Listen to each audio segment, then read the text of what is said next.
Good evening, Springfield. I'm Jay Burns, bringing you an in-depth look on the rapidly evolving political landscape of our town. With multiple elections underway, the mayor resigning, and the deputy mayor stepping up in ways we have never seen before, the future of Springfield is uncertain, but one thing is clear: change is happening fast. Springfield is currently experiencing a historical election season, with multiple races happening at once, from mayor elections to council seats and department leadership shifts. It's safe to say that this is the most eventful times in our town's political history. Citizens are being called up to make crucial decisions about who will lead us into the forward. The stakes are higher than ever, and so many candidates lying for leadership and so prominent to get that leadership position. It's essential that voters stay informed. This election cycle isn't just about replacing officials. It's about determining the direction of Springfield and what it will take us in the up-and-coming months and years. Will we continue to ineffectively lead our town, or will we finally see real change? One of the most crucial elections this season is the Department for Transportation Commissioner, and one of the candidates stands above the rest: Logan. Springfield's infrastructure has been neglected, with crumbling roads, outdated transit systems, and lack of clear oversight for too long. Leadership in the dot has been ineffective, with no real progress on the critical issues that impact our town daily, with transportation, etc. Logan is running on a platform of modernization, efficiency, and accountability, which are all desperately needed for DOT.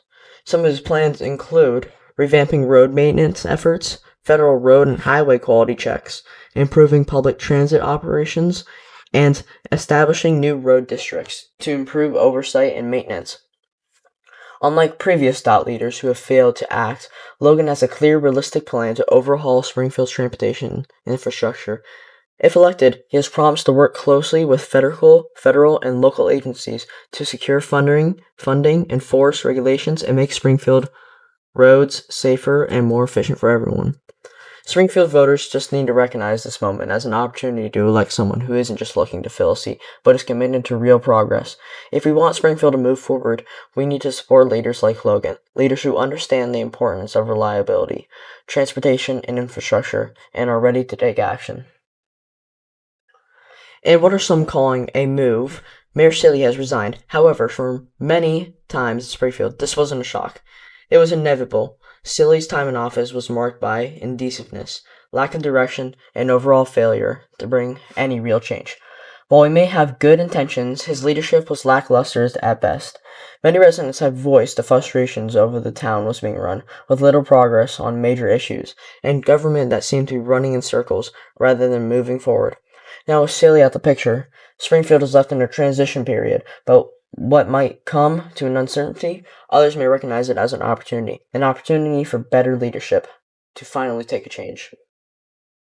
With Mayor Silly stepping down, Deputy Mayor Frederick has taken the reins, and already clear that he's doing more in a short amount of time than Silly has ever done in his entire term. Since stepping down in this role, Frederick has wasted no time implementing change, unlike his predecessors who have seemed content with letting things drag indefinitely. Frederick has been proactive, decisive, and committed to progress. We're already seeing government restructuring, increased law enforcement preparedness, and more direct involvement with local affairs. The difference in leadership is night and day. While Silly's tenure was defined in active and stagnant age, Frederick has brought a sense of urgency and responsibility to local government. His leadership is a breath of fresh air, and if he continues on this path, Springfield might see some progress it desperately needs.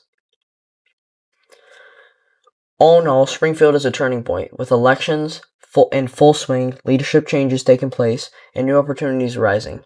The future of our town is in the hands of our people. We must support leaders who take action.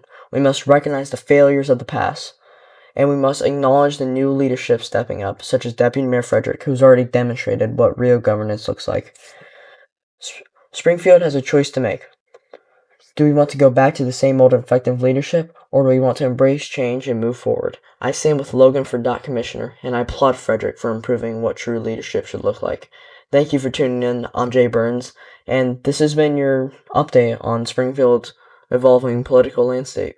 Stay informed, stay engaged, and make sure your voice is heard this election season. Thank you.